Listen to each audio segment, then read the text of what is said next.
Hi friends, welcome to Harish academy. ఈరోజు వార్తలు నిలిచిన జాతీయ, అంతర్జాతీయ, రాష్ట్రీయ అంశాల గురించి, వార్తలు నిలిచిన వ్యక్తులు, అవార్డులు, పుస్తకాలు, మరి క్రీడా సంబంధిత సమాచారం ఒక్కొక్క అంశాన్ని వివరంగా తెలుసుకుందాం. ఈరోజు ఫస్ట్ టాపిక్ వచ్చేసి ప్రపంచ ప్రతిష్టాత్మక పురస్కారం నోబెల్. ఈ సంవత్సరం 2022 సంవత్సరానికి గాను నోబెల్ శాంతి పురస్కార గ్రహీతలుగా ఒక వ్యక్తి, 2 సంస్థలు ప్రత్యేకంగా వార్తలు నిలిచాయి.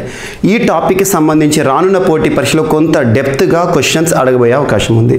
సో ఇక్కడ ఈ టాపిక్కి సంబంధించి నోబెల్ పురస్కారానికి సంబంధించి, నోబెల్ శాంతి రంగానికి సంబంధించి ప్రత్యేకమైన వివరణ అవసరం. సో నోబెల్ అంటున్నాను. సో ప్రతిష్టాత్మక నోబెల్ పురస్కారం ప్రతి ఏటా కూడా వార్తల్లోకి వస్తుంది. నోబెల్ పురస్కార గ్రహీతల పేర్లను అనౌన్స్ చేయడం అనేది అరౌండ్ అక్టోబర్ ఫస్ట్ వీక్లో కానివ్వండి, సెప్టెంబర్ లాస్ట్ వీక్లో కానీ మనం వార్తలు చూస్తాం. ఆల్మోస్ట్ 1 వీక్ రెగ్యులర్గా నోబెల్ పురస్కార గ్రహీతలు అని చెప్పేసి ఒక్కొక్క రంగంలో ఒక్కొక్క రోజు వార్తల్లోకి వస్తూ ఉంటారు. అలా నోబెల్ పురస్కార గ్రహీతలను అనౌన్స్ చేయడానికి సంబంధించి ఆ వరుస క్రమాన్ని గుర్తించండి అని చెప్పి కూడా ఎగ్జామినేషన్ పాయింట్ ఆఫ్ వ్యూలో క్వశ్చన్గా రావచ్చు. ఉదాహరణకి అసలు నోబెల్ పురస్కారాన్ని ఎన్ని రంగాల్లో ఇస్తారు? 6 రంగాల్లో నోబెల్ పురస్కార గ్రహీతలను ప్రతి ఏటా కూడా ఎంపిక చేస్తారు. 6 రంగాలు. నోబెల్ పురస్కారాన్ని ఏ సంవత్సరంలో ప్రారంభించడం జరిగింది?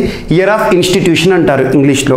1901 1901 సంవత్సరంలో నోబెల్ పురస్కారాన్ని, ప్రపంచ ప్రతిష్టాత్మక పురస్కారమైన నోబెల్ పురస్కారాన్ని ఆల్ఫ్రెడ్ బెర్నాల్డ్ నోబెల్, స్వీడన్కి సంబంధించిన ఒక ప్రముఖ శాస్త్రవేత్త పేరిట తన జ్ఞాపకార్థం తను రాసిన వీలునామా ఆధారంగా ప్రారంభించడం జరిగింది. ప్రారంభంలో నోబెల్ పురస్కారాన్ని 5 రంగాల్లో మాత్రమే ఇచ్చేవారు. 5 రంగాలు. 5 రంగాలు ఏంటంటే, ఫస్ట్ మెడిసిన్ ఆర్ ఫిజియాలజీ, తెలుగులో వైద్య రంగం అంటాం. సెకండ్ వచ్చేసేసి ఫిజిక్స్ అంటే భౌతిక శాస్త్రం, భౌతిక రంగం. థర్డ్ వచ్చేసి కెమిస్ట్రీ, రసాయన శాస్త్రంలో నోబెల్ పురస్కార గ్రహీతలుగా. అండ్ నెక్స్ట్ వచ్చేసేసి లిటరేచర్ అంటే సాహిత్యం.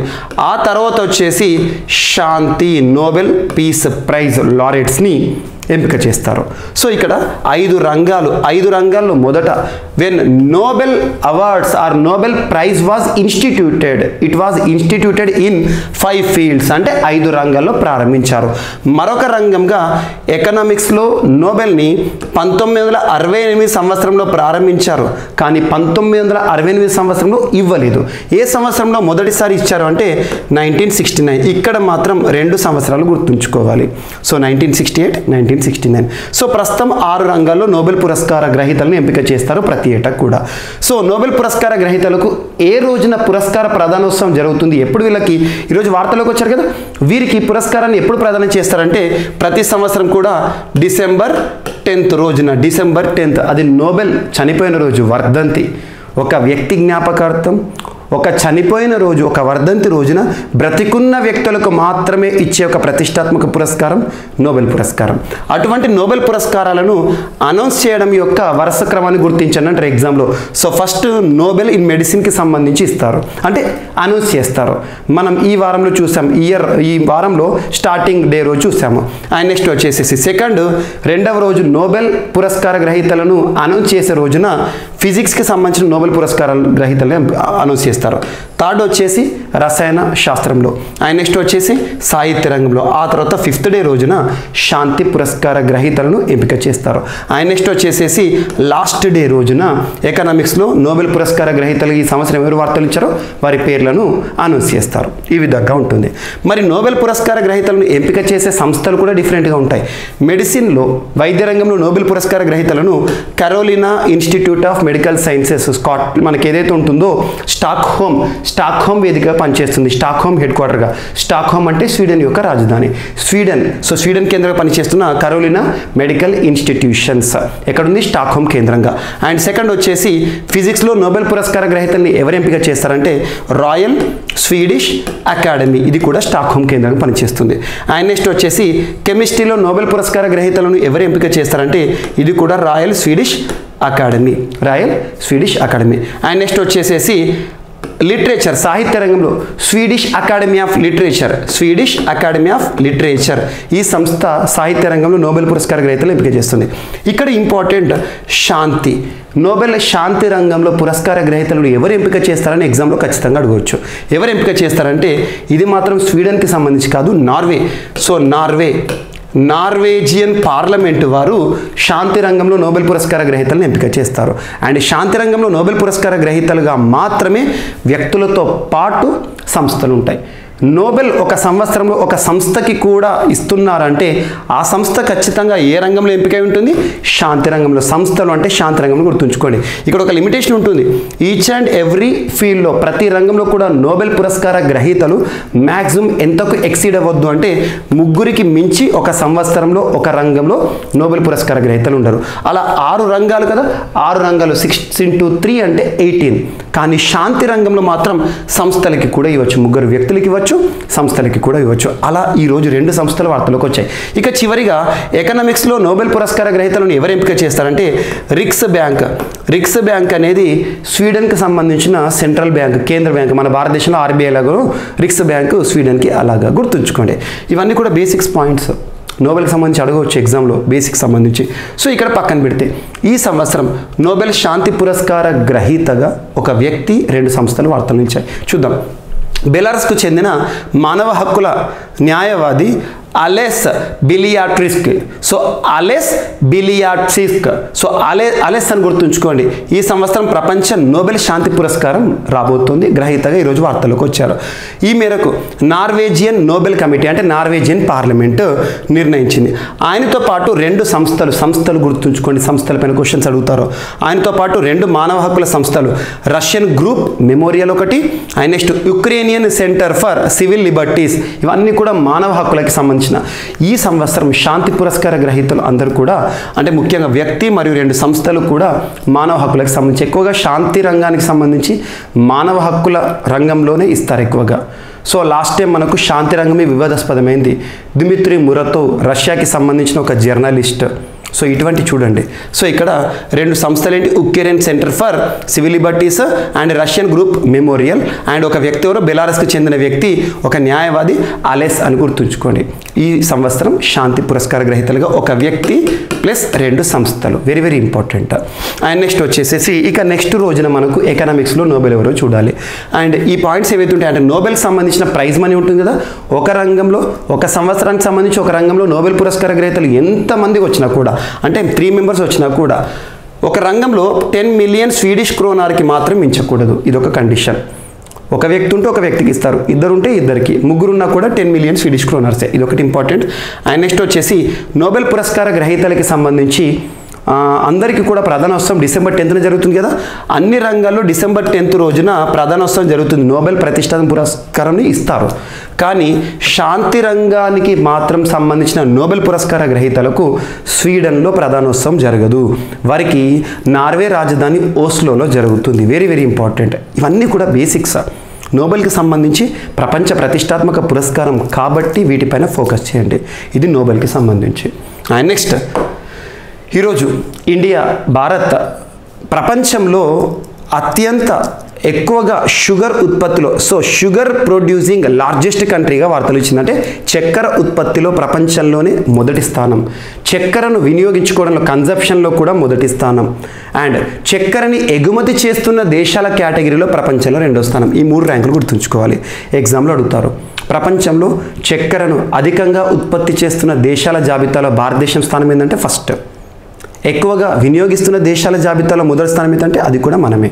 సో మనం ప్రొడ్యూస్ చేసినంత కూడా మనం వినియోగించుకుంటున్నాం అని గుర్తుంచుకోండి. అండ్ ఎక్స్పోర్ట్ ఉంటుంది కదా, మన అవసరాలు తీరగా వివిధ దేశాలకు ఎగుమతి చేస్తాం కదా, ఎగుమతులు దిగుమతులు ఏ దేశానికైనా ఇంపార్టెంట్. అలా ఎగుమతులు చేస్తున్న ర్యాంకింగ్స్లో భారతదేశం 2nd పొజిషన్. ఈ 3 గుర్తుంచుకోండి. గత సంవత్సరం సెప్టెంబర్ 2021 నుండి అక్టోబర్ 2021 నుండి సెప్టెంబర్ 2022 వరకు, అంటే ఇది ఒక 1 year, October to September 1 year. ఈ 1 ఇయర్లో దాదాపు 5,000 lakh మెట్రిక్ టన్స్ షుగర్ కేన్ని ప్రొడ్యూస్ చేయడం జరిగిందట మన ఇండియాలో. ఈ మెజర్మెంట్స్ అడగరు, ఒక్కటే గుర్తుంచుకోండి. చక్కెర ఉత్పత్తిలో ప్రపంచంలో మొదటి స్థానం ఇండియా, చక్కెర వినియోగంలో కన్జంప్షన్లో మొదటి స్థానం ఇండియా, చక్కెరను ఎగుమతి చేస్తున్న దేశాల జాబితాలో 2వ స్థానం ఇండియా అని చెప్పేసి ఈరోజు అఫీషియల్గా ఒక ర్యాంకింగ్ వార్తలోకి వచ్చింది. వీటిపైన ఎగ్జామినేషన్ క్వశ్చన్స్ ఫ్రేమ్ చేసే అవకాశం ఉంటుంది. So India exports 109.8 lakh tons of sugar in 2021-2022 becomes the world's second largest exporter, says government of India చెప్తుందంట. So India's sugar exports jump to 57% to 109.8, అంటే గత సంవత్సరంతో పోలిస్తే 57% ఇంక్రీజ్ అయిందంట. జస్ట్ గుర్తుంచుకోండి సరిపోతుంది. అండ్ నెక్స్ట్ వచ్చేసి యూరోపియన్ యూనియన్ పార్లమెంట్ EU ఒక తీర్మానాన్ని ఆమోదిస్తూ వార్తలు నిలిచింది. అదేంటంటే సింగిల్ చార్జర్ ఓన్లీ అనే ఒక సిద్ధాంతం. ప్రపంచంలోనే మొట్టమొదటిసారి ఎక్కడ లేదా ఏ కూటమి సింగిల్ చార్జర్ నిబంధనని మ్యాండేటరీ చేస్తూ తీర్మానాన్ని ఆమోదిస్తూ వార్తలు ఇచ్చిందంటే యూరోపియన్ యూనియన్ కూటమి. యూరోపియన్ యూనియన్ అంటే దేశాల కూటమి, యూరోప్ ఖండంలోని దేశాలు. సో ఇక్కడ ఏం చెప్తున్నారంటే ఈ వేస్ట్ అనేది ఎక్కువగా జనరేట్ అవుతుందంట. ఈ వేస్ట్, ఎలక్ట్రానిక్ వేస్ట్. ఈ వేస్ట్ అంటే ఏంది? మనం చాలా వరకు చూడండి, ఒక కొత్త మొబైల్ ఫోన్ కొన్నాం అనుకోండి, పాత మొబైల్ ఫోన్ని కూడా కొన్ని సందర్భాలు పారేయవచ్చు. అండ్ దానికి సంబంధించిన ఛార్జింగ్ ప్లగ్ పిన్ ఉంటుంది కదా, పోర్ట్, ఆ పోర్ట్ని మనం పనికిరాని వస్తువుగా డస్ట్బిన్లో పారేసే వాళ్ళు కూడా చాలామంది ఉంటారు. సో దీని ద్వారా ఏం జరుగుతుందంటే ఎక్కువగా ఈ వేస్ట్ జనరేట్ అవుతుందంట. ఎందుకంటే ఇంట్లో ఒక 4 ఫోన్లు వాడుతున్నారు అనుకోండి, 4 ఫోన్లకు 4 ఛార్జర్లు వాడతారు, అంటే 4 కేబుల్స్ వాడతారు. డిఫరెంట్ పోర్ట్స్ ఉంటాయి. సో బి కేబుల్ అని, సి కేబుల్ అని, సి పోర్ట్ అని ఉంటాయి కదా, ఇటువంటివి. అవన్నీ కూడా కాకుండా ఒకే ఛార్జర్ సిద్ధాంతం తీసుకొచ్చినాం అనుకోండి, ఎన్ని ఫోన్లు ఉన్నా కూడా ఆ ఛార్జర్ తోటి చేసుకోవచ్చు. ఒకవేళ ఎక్కువగా కావాలనుకుంటే అదే ఛార్జర్ ఇంకో డూప్లికేట్ తీసుకుంటే సరిపోతుంది. సో ఈ విధంగా సింగిల్ ఛార్జింగ్ పిన్ రూల్ తీసుకొస్తూ వార్తలు నిలిచిన కూటమి ఏదంటే యూరోపియన్ యూనియన్. ఈ నిబంధనని 2024 నుండి కఠినతరం చేయబోతున్నట్టుగా కూడా ఒక తీర్మానం పైన ఆమోదం తెలపడం జరిగింది. ఇది ఒకటి ఇంపార్టెంట్. కొత్తగా మ్యానుఫ్యాక్చరింగ్ చేసే సంస్థలు మాత్రం 2026 నుండి ఈ విధమైన చొరవని తీసుకోవాలని చెప్తున్నారు. జస్ట్ గుర్తుంచుకోండి, ప్రపంచంలో మొదటిసారి సింగిల్ ఛార్జింగ్ పిన్ లేదా ఈ నిబంధన తీసుకొస్తూ వార్తలు వచ్చిన కూటమి ఏదంటే యూరోపియన్ యూనియన్ అని గుర్తుంచుకోండి. ఇక యాపిల్ మొబైల్ అయినా ఏదైనా కూడా సి టైప్ పోర్ట్ని ఎంచుకోవాలని చెప్పేసి కొన్ని నిబంధనలు కూడా విడుదల చేస్తారు, గుర్తుంచుకోండి. నెక్స్ట్ ఆత్మనిర్భర్ గుజరాత్ స్కీమ్ అనేది గుజరాత్ రాష్ట్రానికి సంబంధించి, గుజరాత్ రాష్ట్రంలో ఇండస్ట్రీస్ పరిశ్రమల రంగానికి మరింత చేయూత ప్రోత్సాహం కల్పించాలని చెప్పేసి ఉద్దేశంలో భాగంగా గుజరాత్ రాష్ట్ర ప్రభుత్వం ప్రత్యేకంగా ఆత్మనిర్భర్ గుజరాత్ స్కీమ్ అనే ఒక అంశాన్ని తెర ముందుకు తీసుకొచ్చింది. ఇందులో భాగంగా కొత్తగా ఎవరైనా స్టార్టప్స్ తీసుకొచ్చేవారు కానివ్వండి, లేదా మైక్రో స్మాల్ మీడియం ఎంటర్ప్రైజెస్ సంబంధించి రుణ సహాయం కానివ్వండి, లేదా రాయితీలు కానివ్వండి, వీటన్నిటి కూడా తీసుకొస్తామని చెప్పేసి ప్రత్యేక పాలసీని కూడా రూపకల్పన చేస్తుంది గుజరాత్ రాష్ట్ర ప్రభుత్వం. గుర్తుంచుకోండి, గుజరాత్కి సంబంధించిన అంశం. అండ్ నెక్స్ట్ హిమాచల్ ప్రదేశ్ రాష్ట్ర పర్యటనలో భాగంగా ప్రధానమంత్రి నరేంద్ర మోదీ గారు ఆ రాష్ట్రంలో దాదాపు 3,650 కోట్ల రూపాయల డెవలప్మెంటల్ ప్రాజెక్ట్స్ని ప్రారంభించారు. సో కొత్త ప్రాజెక్టులకు శంకుస్థాపన చేశారు. And at the same time Himachal Pradesh అంటేనే ప్రముఖ పర్యాటక ప్రదేశం, the most attractive tourist destination in India. So విదేశీ పర్యాటకులు కానివ్వండి, దేశీయ పర్యాటకులు కానీ ఎక్కువగా హిమాచల్ ప్రదేశ్కి వెళ్తారు. ముఖ్యంగా కుల్లు, మనాలి ఉంటాయి places, very very important. So ఇక్కడ కుల్లు అనే ఒక ప్రాంతం ఫేమస్ హిల్లీ ఏరియా, ఎక్కువ మంది పర్యాటకులు సందర్శిస్తారు. ఆ కులు ఏరియాలో కులు దసరా సెలబ్రేషన్ జరుగుతాయి. ఎప్పుడైనా కూడా దసరా సెలబ్రేషన్స్ అద్భుతంగా జరుగుతాయి. ఈ కులు దసరా సెలబ్రేషన్స్లో పార్టిసిపేట్ చేసిన మొట్టమొదటి భారతదేశ ప్రధానమంత్రిగా నరేంద్ర మోదీ గారు చరిత్రలో నిలిచారు. నరేంద్ర మోదీ గారు. సో ఎగ్జామ్లో అడగవచ్చు, కులులో దసరా సెలబ్రేషన్స్ లేదా కుల్లు దసరా సెలబ్రేషన్స్లో పాల్గొన్న భారతదేశ చరిత్రలో మొట్టమొదటి ప్రధానమంత్రిగా తెరకెక్కిన వారు ఎవరంటే నరేంద్ర మోదీ గారు. దాంతోపాటు అభివృద్ధి ప్రాజెక్టులకు శంకుస్థాపన చేశారు. దాదాపు 3,650 కోట్ల రూపాయల డెవలప్మెంటల్ యాక్టివిటీస్కి ఇనిషియేషన్ తీసుకున్నారు. అండ్ నెక్స్ట్ అమెజాన్ సంస్థ. సో ప్రపంచంలోనే లార్జెస్ట్ ఈ కామర్స్ సంస్థ అంటాం. అమెజాన్ డిఫరెంట్ సెక్టార్లో వారికంటూ ప్రత్యేక గుర్తింపు తెచ్చుకున్న సంస్థ. అమెజాన్ సంస్థ అమెరికన్ సంస్థ భారతదేశంలో రాజస్థాన్ రాష్ట్రాన్ని చూజ్ చేసుకున్నారు. దేనికి సంబంధించి అంటే వారి యొక్క అమెజాన్ సంస్థ యొక్క మొట్టమొదటి సోలార్ పవర్ ప్లాంట్ని ఏ రాష్ట్రంలో ఏర్పాటు చేయబోతున్నారంటే రాజస్థాన్.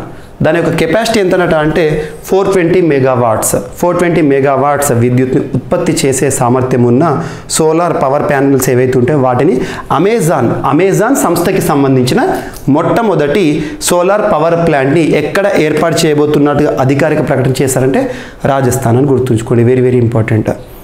రాజస్థాన్, గుజరాత్ ఇక్కడ ఎక్కువగా మనకి స్కోప్ ఉంటుంది సోలార్ పవర్ని జనరేట్ చేయడానికి. అండ్ నెక్స్ట్ వచ్చేసి మాట తీరుతో వే ఆఫ్ ప్రొనౌన్సింగ్, మాట తీరుతో పార్కిన్సన్స్ వ్యాధిని పసిగట్టే ఒక యాప్ని కనుగొంటూ వార్తలు ఇచ్చిన శాస్త్రవేత్తలు. సో కేవలం మాట తీరు, way of presentation, way of words pronouncing వీటిని బట్టి పార్కిన్సన్స్ వ్యాధి తీవ్రస్థాయి కోవిడ్ను నిర్ధారించగల సరికొత్త యాప్ను ఆస్ట్రేలియాలోని royal Melbourne institute of technology శాస్త్రవేత్తలు తాజాగా అభివృద్ధి చేశారు. ఈ యాప్లో తొలుత వ్యక్తుల మాటల్ని రికార్డు చేయాలి. అనంతరం అందులోని కృత్రిమ మేధ ఆర్టిఫిషియల్ ఇంటెలిజెన్స్ 10 సెకండ్లలోనే వ్యాధి నిర్ధారణ ప్రక్రియను అత్యంత ఖచ్చితత్వంతో పూర్తి చేస్తుంది. స్వరంలోని కాఠిన్యం, వణుకు, మందగమనం అనే 3 లక్షణాల్లో మార్పులను గుర్తించడం ద్వారా ఈ యాప్ పనిచేస్తుందని తెలిపారు. ఎవరు? ఇటువంటివి మనకు ముఖ్యంగా ఈనాడు పేపర్లో, ఇటువంటి పేపర్స్లో జ్ఞాననేత్రం ఇటువంటి ఆర్టికల్స్ వస్తాయి. సో వీటిని చూడండి ప్రత్యేకంగా.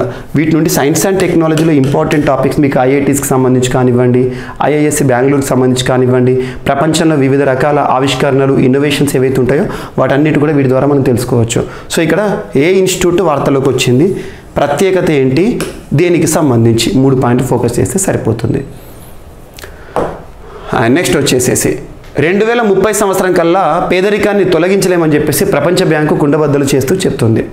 ఎందుకంటే అసలు ఇట్ ఈజ్ హైలీ ఇంపాసిబుల్ అని చెప్తున్నారు. కారణం ఏంటంటే కరోనా మహమ్మారి ప్రపంచాన్ని మరింత పేదరికంలోకి వెనక్కి నెట్టేసిందంటే చాలామందిని కూడా. ఇక్కడ చూద్దాం ఆర్టికల్. వచ్చే 8 ఏళ్లలో అంటే 2022లోనే కదా 2030 వరకు మనందరికీ తెలుసు సస్టైనబుల్ డెవలప్మెంటల్ గోల్స్, సుస్థిరాభివృద్ధి లక్ష్యాలు. ప్రతి దేశం కూడా 2015 సంవత్సరం నుండి 2030 మధ్యకాలంలో సాధించాల్సిన లక్ష్యాలు. సుస్థిరాభివృద్ధి లక్ష్యాల్లో పేదరిక నిర్మూలన అనే ఒక అంశం కూడా ఉంటుంది. సో వచ్చే 8 ఏళ్లలో తీవ్రమైన దారిద్ర్యాన్ని నిర్మూలించలేమని ప్రపంచ బ్యాంకు తేల్చి చెప్పింది. కరోనా మహమ్మారి వల్ల పేదలే ప్రభావితం అయ్యారని ప్రపంచ బ్యాంక్ అధ్యక్షుడు డేవిడ్ మాల్పాస్ చెప్పారు. అంతర్జాతీయంగా ఆర్థిక ఆదాయ అసమానతలు పెరిగాయన్నారు. పేద దేశాల పరిస్థితులు బాగా దిగజారిన అభివృద్ధి చెందుతున్న దేశాలు, వర్తమాన దేశాలు మాత్రం చెప్పుకోదగ్గ వృద్ధి సాధించాయన్నారు. కోవిడ్ వేళ భారత్ తమ పౌరులకు డిజిటల్ వేదికగా ఎంతో సేవ చేస్తుందని చెప్పారు. సో జస్ట్ గుర్తుంచుకోండి, అది హైలీ ఇంపాసిబుల్ అని చెప్పేసి ending poverty the road to 2030 it is highly impossible అని చెప్తున్నారు ప్రపంచ బ్యాంక్. నెక్స్ట్ వచ్చేసి so bureau of energy efficiency BEE అంటాం మనం. వారు భారతదేశంలో కొన్ని నిబంధనలు, గైడ్లైన్స్ని రిలీజ్ చేస్తారు, నియంత్రణ చర్యలు. సో భారతదేశంలో ఫ్రిడ్జ్లు వాడతాం కదా మనం ఇంట్లో, ఆ ఫ్రిడ్జ్లకి సంబంధించిన కొన్ని నూతన గైడ్లైన్స్ని తీసుకొచ్చారు. అవేంటో చూద్దాము. సో ఫ్రిడ్జ్లకు కొత్త ఇంధన సామర్థ్య నిబంధనలు, bureau of energy efficiency, energy అంటే ఇంధనం. సో గృహావసరాల కోసం వాడే ఫ్రిడ్జ్ల ఇంధన వినియోగానికి సంబంధించిన వివరాలు వెల్లడించాలని కేంద్ర బ్యూరో ఆఫ్ ఎనర్జీ ఎఫిషియన్సీ సంస్థ పేర్కొంది. ఇందుకు నిబంధనలను విడుదల చేస్తూ గత గురువారం నోటిఫికేషన్ కూడా జారీ చేసింది. ఇక మీదట ప్రతి ఫ్రిడ్జ్పై bureau of energy efficiency logo ఉండాలంట. లోగో ఇది ఫస్ట్. తయారీదారు లేదా దిగుమతిదారు పేరు, సో ఇంపోర్ట్ లేదా మ్యానుఫ్యాక్చరింగ్ ఫర్మ్ యొక్క నేమ్ ఉండాలంట. బ్రాండ్ పేరు మరియు దాని టైపు, మొత్తం సామర్థ్యము, వాల్యూమ్స్ అండ్ మోడల్ నెంబరు, తయారీ, దిగుమతి చేసుకున్న సంవత్సరం, ప్రత్యేక విశిష్ట సంఖ్య, యూనిక్ సిరీస్ కోడ్ ఉండాలి. దానికి ఏడాదికి ఎన్ని యూనిట్ల విద్యుత్ ఖర్చు చేస్తుంది, స్టార్ లెవెల్, లేబుల్ పీరియడ్ అన్న వివరాలు తప్పనిసరిగా పొందుపరచాలని చెప్పారు. బ్యూరో ఆఫ్ ఎనర్జీ ఎఫిషియన్సీ భారతదేశంలో స్టాండర్డ్స్, ఇంధనానికి సంబంధించి కొన్ని నిబంధనలు, గైడ్లైన్స్ని విడుదల చేసే సంస్థ. అండ్ RBI భారతదేశంలో బ్యాంకులకే బ్యాంకు, కేంద్ర bank, apex bank, supreme bank, fed bank, RBI. So భారతదేశంలో రానున్న రోజుల్లో డిజిటల్ కరెన్సీని మ్యాండేటరీ లేదా డిజిటల్ కరెన్సీని విడుదల చేయబోతున్న నిన్నటి రోజున అఫీషియల్ అనౌన్స్మెంట్ చేసింది RBI. సో డిజిటల్ కరెన్సీని ఇక్కడ గుర్తుంచుకోండి, digital currency is different, crypto currency is different. భారతదేశంలో డిజిటల్ కరెన్సీకి చొరవ తీసుకోబోతున్నట్టుగా ఈ ఆర్థిక సంవత్సరానికి సంబంధించి గత ఫిబ్రవరి మాసంలో యూనియన్ బడ్జెట్కి సంబంధించి ప్రవేశపెట్టే సమయంలో కేంద్ర ఆర్థిక శాఖ మంత్రి నిర్మలా సీతారామన్ గారు కూడా అనౌన్స్ చేశారు. ఇదొకటి ఇంపార్టెంట్. అండ్ నెక్స్ట్ వార్తల వ్యక్తుల విషయానికి వస్తే WHO వరల్డ్ హెల్త్ ఆర్గనైజేషన్ ఐక్యరాజ్య సమితి అనుబంధ సంస్థ హెడ్ క్వార్టర్ ఇక్కడ జెనీవా, స్విట్జర్లాండ్. WHOలో అమెరికా ప్రతినిధిగా మన భారత సంతతి వ్యక్తి, భారతీయ మూలాలు ఉన్న వ్యక్తి నియమితులవుతూ వార్తలోకి వచ్చారు. అదేంటో చూద్దాం. ప్రపంచ ఆరోగ్య సంస్థ కార్యనిర్వాహక మండలిలో అమెరికా ప్రతినిధిగా భారత సంతతికి చెందిన డాక్టర్ వివేక్ మూర్తి చాలాసార్లు వార్తలోకి వచ్చారు. జో బైడెన్ గారు అమెరికా అధ్యక్షుడు అయ్యాక వివేక్ మూర్తిని అధ్యక్షుడు జో బైడెన్ నియమించారు. అమెరికాలో సర్జన్ జనరల్గా ఉన్నత హోదాలో ఉంటున్న డాక్టర్ మూర్తి ఆ విధులు కొనసాగిస్తూనే కొత్త బాధ్యతలు నిర్వహిస్తారని శ్వేత సౌధం ఓ ప్రకటన వెలువడింది. సో వీరి కుటుంబం మన భారతదేశంలోని కర్ణాటక నుంచి వలస వెళ్ళారు. వీరి పూర్వీకులు గుర్తుంచుకోండి. నెక్స్ట్ లియోనెల్ మెస్సీ అనగానే ఏ క్రీడ గుర్తుకు రావాలి? ఫుట్బాల్ దిగ్గజం, ప్రస్తుతం ఫుట్బాల్లో లెజెండ్ అని చెప్పొచ్చు లియోనెల్ మెస్సీ.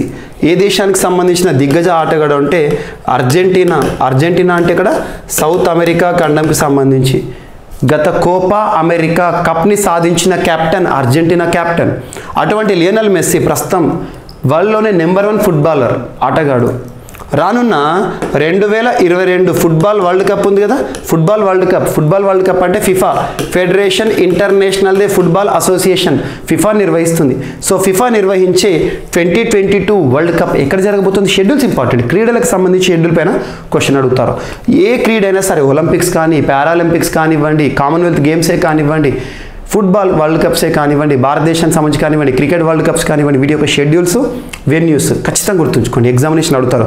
పలానా ఒక ఇయర్ ఇస్తారు, అక్కడ ఆతిథ్యం ఇవ్వబోతున్న దేశం ఏది అంటారు. వీటిపైన మీకు already GVK study circle app ఇప్పటి వరకు ఇన్స్టాల్ చేసుకొని వారు ఎవరైనా ఉంటే ఈరోజు ఇన్స్టాల్ చేసుకోండి. అందులో మీకు మిషన్ 100 కోర్స్ని తీసుకొచ్చాను. ఆ కోర్సులో ఇటువంటి ఇంపార్టెంట్ టాపిక్స్ అన్నీ కూడా కంప్లీట్ చేశాను. ఒకసారి చూడండి. సో ఫుట్బాల్ వరల్డ్ కప్ ఏదైతే ఉంటుందో, రానున్న ఫుట్బాల్ వరల్డ్ కప్ ఈ సంవత్సరం జరుగుతుంది. 2022 వరల్డ్ కప్ ఖతార్లో జరుగుతుంది. ఖతార్లో జరుగుతుంది. ఆ ఫుట్బాల్ వరల్డ్ కప్ తర్వాత, అంటే ఆ ఫుట్బాల్ వరల్డ్ కప్పే చివరి మ్యాచ్ తనకు సంబంధించి అని చెప్పేసి తన యొక్క రిటైర్మెంట్ని అనౌన్స్ చేశారు. సో రానున్న ఫుట్బాల్ వరల్డ్ కప్పే నా కెరీర్లో చివరిది అని చెప్పేసి Lionel Messi says 2022 world cup with Argentina will be his last. Against all odds అనే ఒక పుస్తకం వార్తలోకి వచ్చింది. ఈరోజు వార్తలు ఇచ్చిన పెంగ్విన్ పబ్లికేషన్స్ వారు విడుదల చేసిన ఒక పుస్తకం against all odds, the IT story of India. The IT అంటే ఇన్ఫర్మేషన్ టెక్నాలజీ. ఈ పుస్తకాన్ని ఎవరు రాశారంటే క్రిస్ గోపాలకృష్ణన్ అండ్ ఎన్ దయాసింధు గారు అండ్ కృష్ణన్ నారాయణన్ గారు రాసిన పుస్తకం. ముగ్గురు ఆథర్స్ రాసిన పుస్తకం against all odds, the IT story of India అనే ఒక పుస్తకం ఈరోజు ప్రత్యేకంగా వార్తల్లోకి వచ్చింది. సో ఇవి మనకి ఈరోజు వార్తలు ఇచ్చిన అంశాలు. ఒకసారి ర్యాపిడ్గా చూస్తే, ఒక వ్యక్తి 2 సంస్థలకి నోబెల్ శాంతి పురస్కారం. నెక్స్ట్ భారతదేశం ప్రపంచంలోనే షుగర్ ఉత్పత్తిలో మొదటి స్థానం, వినియోగంలో మొదటి స్థానం అండ్ ఎగుమతిలో 2వ స్థానం అనే అంశం. And EU single charger use అనే ఒక అంశంతో వార్తలోకి వచ్చింది. అండ్ ఆత్మనిర్భర్ గుజరాత్ స్కీమ్స్, గుజరాత్ రాష్ట్ర ప్రభుత్వం ప్రారంభించిన ప్రత్యేకమైన ప్రణాళిక. సో హిమాచల్ ప్రదేశ్ రాష్ట్రంలో దాదాపు 3650 కోట్ల రూపాయల అభివృద్ధి ప్రాజెక్టులను ప్రారంభిస్తూ వార్తలోకి వచ్చారు నరేంద్ర మోదీ గారు. అండ్ అమెజాన్ సంస్థ వారు నిర్మించబోతున్న మొట్టమొదటి సోలార్ పవర్ ప్లాంట్ రాజస్థాన్ రాష్ట్రంలో. అండ్ మాట తీరుతో పార్కిన్సన్స్ వ్యాధిని పసిగట్టే ఒక యాప్ని కనుగొంటూ వార్తలు ఇచ్చిన మెల్బోర్న్ ఇన్స్టిట్యూట్ ఆఫ్ టెక్నాలజీ శాస్త్రవేత్తలు ఆస్ట్రేలియా. పేదరికాన్ని 2030 సంవత్సరం వరకు నిర్మూలించలేమని చెప్పేసి వరల్డ్ బ్యాంక్ ఇచ్చిన ఒక నివేదిక.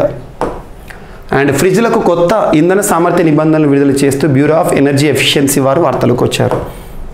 అండ్ ఆర్బీఐ డిజిటల్ కరెన్సీని విడుదల చేయబోతున్నట్టుగా అధికారికంగా ప్రకటించింది. అండ్ నెక్స్ట్ WHOలో అమెరికా ప్రతినిధిగా డాక్టర్ వివేక్ మూర్తి గారు. అండ్ లియోనెల్ మెస్సీ ఆడబోయే చివరి మ్యాచ్ అర్జెంటీనాకు సంబంధించి 2022 ఖతార్లో జరగబోతున్న world cup, FIFA world cup అని. And against all odds, the IT story of India అని ఒక పుస్తకం వార్తలోకి వచ్చింది. క్రిస్ గోపాలకృష్ణన్, ఎన్ దయాసింధు అండ్ కృష్ణన్ నారాయణన్ గారు ఆథర్స్ అని గుర్తుంచుకోండి. సో ఇవి ఈరోజు వార్తలు నిలిచిన అంశాలు. మిస్లేనియస్ అంశాలు ఏమైనా మిగిలిపోతే మాత్రం రేపటి క్లాస్లో యాడ్ చేసుకుని నేర్చుకుందాం. మళ్ళీ రేపు కలుద్దాం. Thank you.